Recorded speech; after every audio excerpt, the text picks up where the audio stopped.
feel it, even when everything seems fine, even when no one notices. An invisible tension that tightens the chest, speeds up thoughts, and steals the breath. Sometimes it comes out of nowhere. Other times it arises just from imagining tomorrow. You try to control it, breathe deeply, distract your mind, pretend everything is okay. But deep down, it's not. And then the cycle begins. Fear of feeling fear, anguish for being anxious, guilt for not being able to simply be okay. They told you this is a problem, that you need to fix it, that there's something wrong with you. But what if all of this is wrong? What if anxiety isn't a flaw, but a symptom of something much greater and much deeper? In this video, we won't give you breathing tips or productivity lists to tame your mind. What you will hear here may indeed be uncomfortable, but it can also be liberating. Because maybe no one has told you that this restlessness that haunts you can actually be a legitimate cry from your consciousness. Not a mistake to be corrected, but a message to be heard. Alan Watts said that the desire for security and the feeling of insecurity are the same thing. And this phrase, as paradoxical as it seems, contains a brutal truth. The more you try to ensure emotional stability, the more anxious you become. Because anxiety arises precisely from the refusal to accept that life is impermanent, unpredictable, uncontrollable. You suffer because you want to control what cannot be controlled, the future. Now pause for a moment and think about it. What are you trying to avoid? Failure?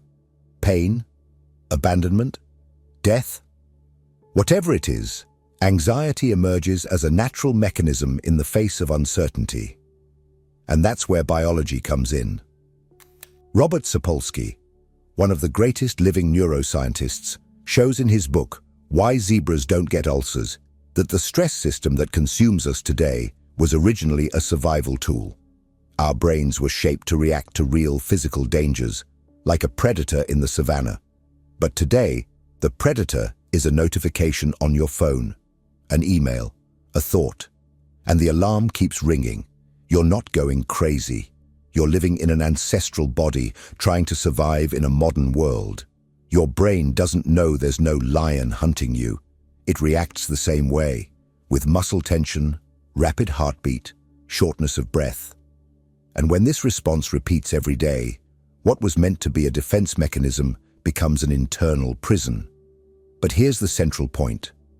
What if you stopped fighting against it? What if, instead of trying to control anxiety, you learned to understand it, to see it not as a mistake, but as a legitimate reflection of your humanity? This video is for you who are tired of fighting against yourself, for you who have tried everything, therapy, meditation, medication, escape, and still feel the emptiness growing inside. Here, we will dive deep. We will look at anxiety as you've never been shown, as a mirror, a symptom, and perhaps a teacher. And from this new perspective, something may change. Don't expect easy answers. But if you are willing to face the truth, and yourself, you may find here something more valuable than relief, clarity. Now tell me, are you ready? Because after this, you won't see your anxiety the same way again. In The Wisdom of Insecurity, Alan Watts presents us with one of the most uncomfortable truths of modern existence.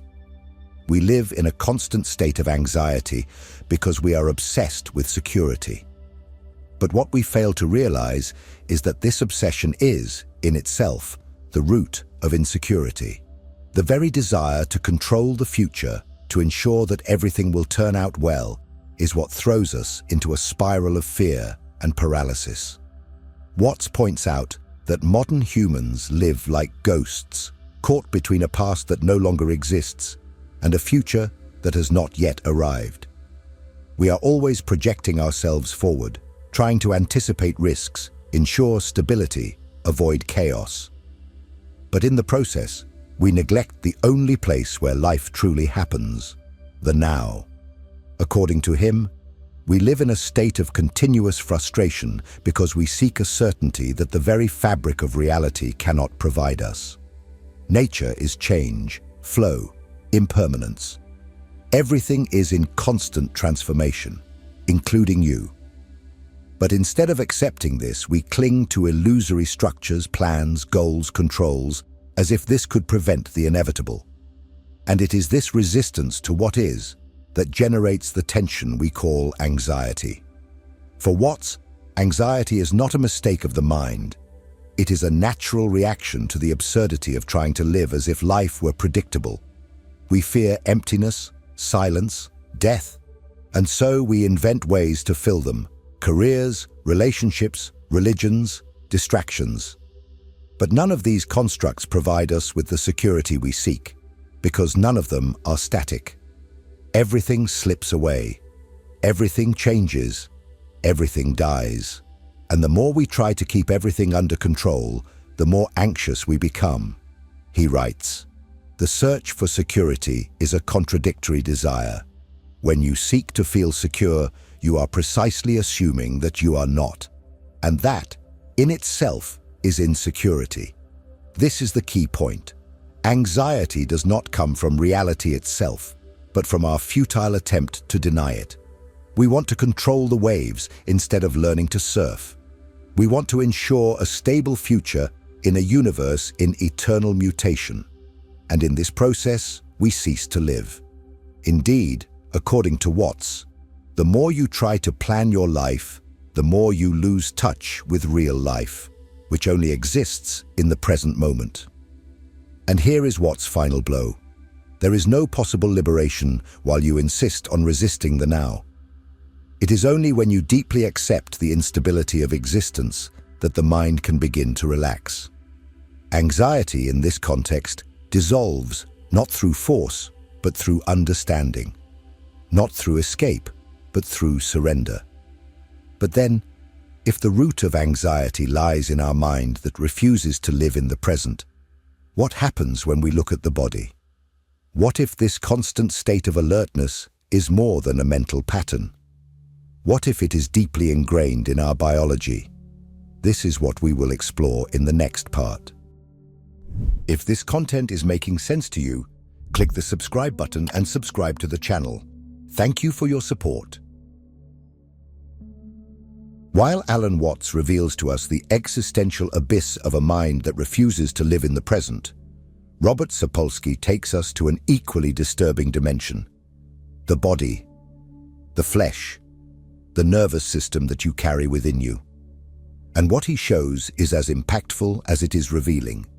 Anxiety is not just a psychological phenomenon.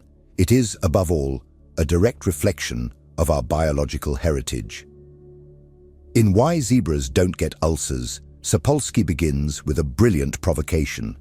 Why do wild animals like zebras not get ulcers while stressed humans do? The answer is cruelly simple, because animals only activate their stress system when faced with real and immediate danger. A lion jumps. The zebra's body goes into total emergency mode. Adrenaline, cortisol, rapid heartbeat, muscles primed for flight. But as soon as the danger passes, the system shuts down. The body returns to balance. Now compare this to you. You are not running from any predator, but your body acts as if you are. You are lying in bed thinking about a meeting, the end of a relationship, the possibility of failure, the death of your parents, your own irrelevance. And your body collapses. Rapid heartbeat, shortness of breath, sweating, muscle tension, insomnia, and the worst part, this cycle repeats every day for weeks, months, years. Your brain is in constant alert, never having the relief of the danger has passed. Sapolsky shows us that the highly sophisticated human stress system was designed to solve immediate physical problems. But we have hijacked it to deal with abstractions, social expectations, emotional insecurities, unresolved traumas, existential dilemmas. The result? The body short-circuits, and this collapse expresses itself in visceral forms: digestive problems, hair loss, hormonal dysregulation, low immunity, cardiovascular diseases, sexual dysfunctions, depression. And there's more. What makes this even more tragic is the power of anticipation. While most animals only feel stress in the face of a real threat, we are capable of suffering from threats that don't even exist. Sapolsky explains that the mere anticipation of a problem is enough to trigger the physiological cascade of stress. In other words, you may be healthy, safe, and at home. But if your mind starts to imagine a disaster, your body will react as if you are already in it. And so we live, stressed by ghosts, attacked by thoughts, dominated by a biology that was not made for the modern world. We are descendants of hunter-gatherers, living among screens, deadlines, and existential pressures. But our brain still understands only two commands: survive or die. Sapolsky forces us to confront the uncomfortable truth. The problem is not anxiety itself, but the fact that it is being activated every day for reasons that are not real. And as long as we do not understand this biological root, as long as we treat anxiety as weakness or lack of discipline, we will continue to punish ourselves for something that is, in fact, a natural mechanism, distorted by an artificial context. But now an inevitable question arises. If this anxiety we feel is a product of evolution, and also of our refusal to accept the now, how can we escape this labyrinth?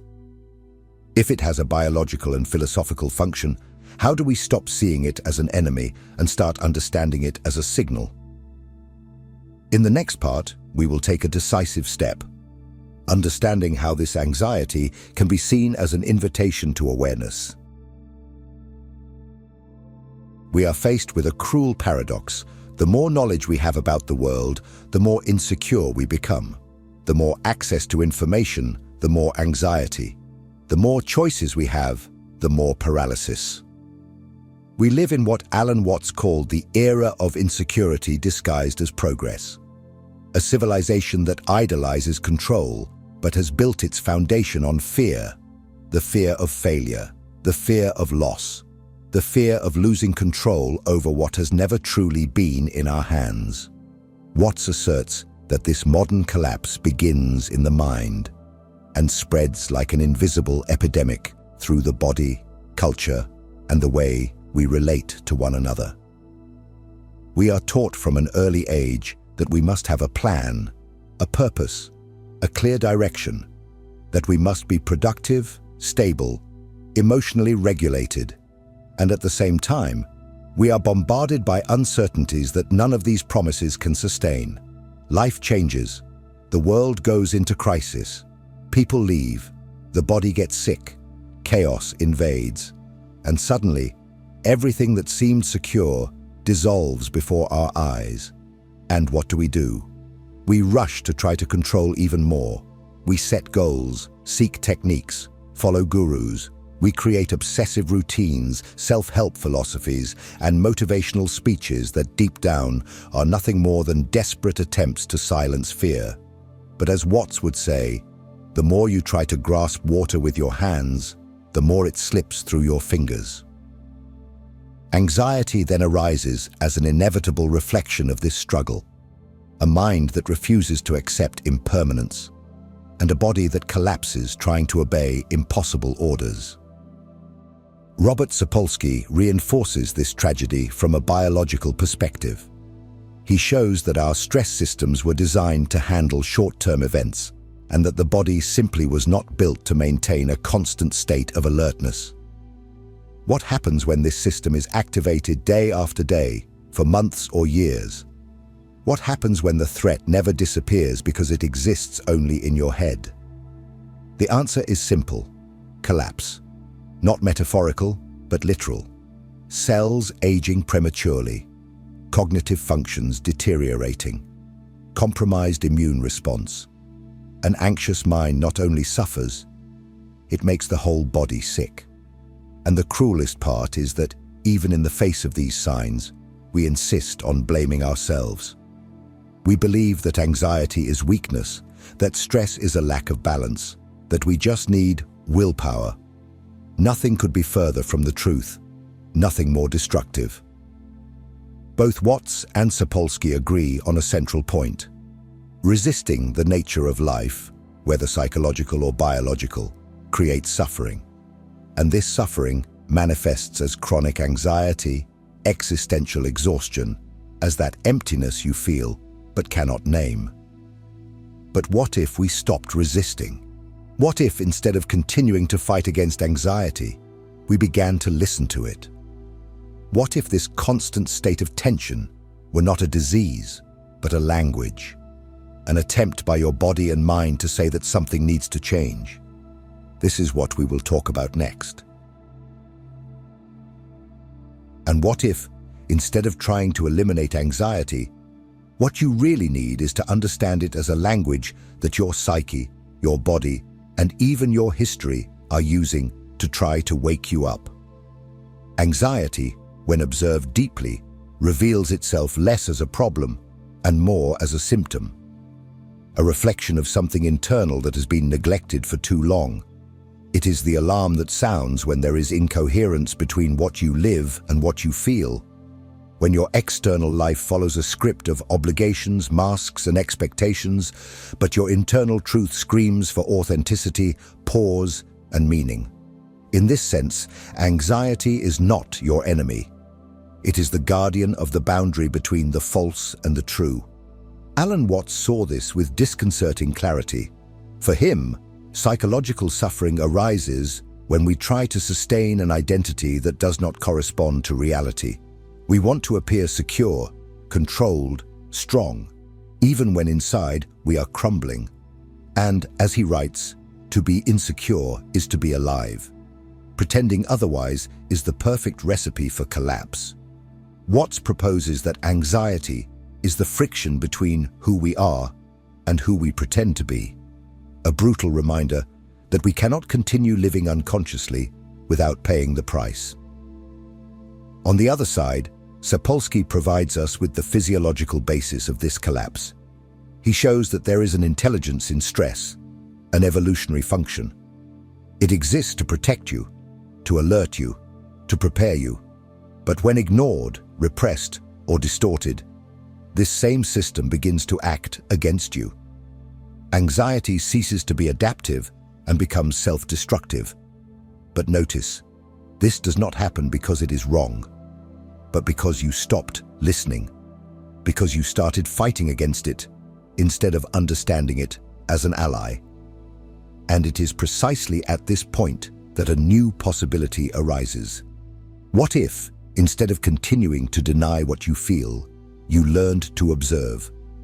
Not to judge, not to react, not to flee, just to observe, to be present with the sensation, no matter how uncomfortable it is. Because it is in this state of radical attention that true transformation begins. When you stop seeing anxiety as an enemy, it loses the power to dominate you. This does not mean romanticizing suffering. It means recognizing that it has a purpose. That pain can be a messenger of growth. That anxiety, despite its frightening appearance, can be an invitation to presence, lucidity, and change. Anxiety, in this context, is the opposite of alienation. It is the beginning of awareness, and awareness is the first step toward freedom. But to follow this path, you need tools, not just ideas. You need practices, body, ground, presence. In the next part, we will move from the abstract to the point. How to start reconnecting with the present and return to the body the safety that the mind is desperately trying to manufacture. Anxiety does not disappear magically, but it can be dissolved when you learn to return to where life really happens, here and now. If what you're hearing resonates with you, you'll find real value in my ebook, Beyond the Shadow.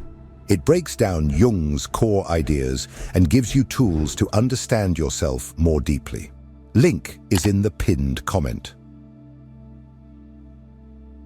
The time has come to make the hardest, and at the same time, most transformative move, to leave the head and return to the body. Because while you live trapped in the cycle of thought, trying to predict, analyze, understand, and control. Anxiety continues to feed on your absence. The mind alone cannot heal what it has created. It is necessary to descend, to return, to reconnect. Alan Watts said that the secret of life is to be completely engaged with what you are doing here and now. And he did not say this as just another self-help phrase, but as a call to practice. Watts knew that the human mind exhausts itself trying to control the uncontrollable because it has lost the ability to be present in the real. And being present is not a beautiful idea. It is training. It is a discipline. It is a relearning of the obvious. And that is where biology comes in as an ally, not as an obstacle. Robert Sapolsky shows us that physiological stress can be alleviated with simple, but not superficial, actions. Acts like breathing consciously, slowing down, moving the body, sleeping well, allowing pauses, expressing emotions, and cultivating secure bonds. All of this is part of the antidote. Not to erase anxiety, but to restore the lost sense of balance to the body. Breathing deeply, for example, is not just a relaxation technique. It is a way to reprogram the autonomic nervous system. By prolonging the exhalation, you signal to your brain that the danger has passed, and it, in turn, begins to deactivate survival mode. Sapolsky explains that practices like this have a direct effect on cortisol and adrenaline levels, the main hormones of chronic stress. But there is something even deeper: radical observation. Learning to notice anxiety arising, like a wave, and resisting the temptation to control or avoid it. Just feeling, just being there. This is the beginning of the end of the reactive cycle. It is when you start to train what psychology calls emotional regulation, but which Watts would prefer to call surrender to reality. It is the moment when you become larger than the emotion, not because you have mastered it, but because you have embraced it. Being present is resisting the compulsion of the future. It is breaking the addiction to trying to solve your entire life before the next step. It is returning to the body, to the now, to the sound of your breath, to the texture of the chair, to the touch of the ground on your feet. And gradually, this begins to reverse the imbalance. Not as a magical solution, but as a daily reconstruction of your own relationship with the world. Anxiety decreases when the body is included in the equation, when you stop living only in the mind and start to exist as a whole, when you stop trying to understand everything logically and begin to trust direct experience, because the body knows what the mind has forgotten, that life happens one moment at a time. But this leads us to an even deeper revelation. If anxiety is not a mistake, if it has roots in the body and mind, and if it carries legitimate messages about our way of living, then perhaps it is not an obstacle to be overcome, but an essential part of our journey. In the next and final part, we will integrate all of this. We will look at anxiety with new eyes, not as something to be eliminated, but as a sign that something in you is trying to awaken. What you will hear next may forever change the way you see yourself. We have reached the end of this dive, but perhaps this is where everything truly begins. Throughout this video, you have been confronted with a new way of looking at something that has likely haunted you for a long time. Anxiety. That uncomfortable presence that appears in the silence of the early morning, in the middle of a conversation, at the exact moment when everything should be fine. But now, perhaps, you can see what it has always been: a sign of life, a cry from your body, a warning from your mind, an echo of your consciousness. You are not broken. You are not weak. You are not a walking defect. What you feel is consistent with the world you live in, with the history you carry, with how hard you have been trying to seem functional in a society that suffers from the denial of reality. The anxiety you feel is, in fact, a reflection of your clarity, of your sensitivity, of your ability to perceive what is not right, even when everyone pretends it is. Alan Watts said that we try to fix the outside world without fixing what is inside, and perhaps that is the great invitation of anxiety, to turn inward, not as an escape, but as a reconnection, as a reclaiming of your inner space. Because when you stop fleeing from yourself and start listening to what you feel, without haste, without judgment, without masks, something changes. Anxiety loses its role as the villain and begins to transform into a teacher. Sapolsky, with all his scientific precision, showed that understanding the body is an essential part of the process. Watts, with his philosophical clarity, revealed that accepting the now is the key to freedom.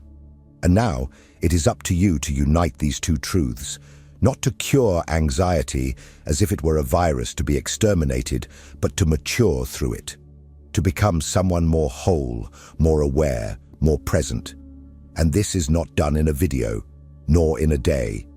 This is a journey, a continuous work of unraveling lies, of unconditioning yourself, of observing yourself with honesty, the work of a lifetime, of allowing anxiety to teach you how to live instead of just survive. Finally, understanding that true security is, paradoxically, in stopping the search for it. If this video touched you in some deeper place, let me know. Write in the comments what impacted you the most. What part kept echoing in your mind? What excerpt would you have liked someone to tell you years ago? Your words can help another person who is experiencing exactly what you are feeling right now. And of course, if this content helped you see anxiety in a different light, subscribe to the channel. Here, psychology is unfiltered. Here, philosophy meets the body. And it doesn't stop here. The next video could be the key to continuing this process. It is important. I'll see you there.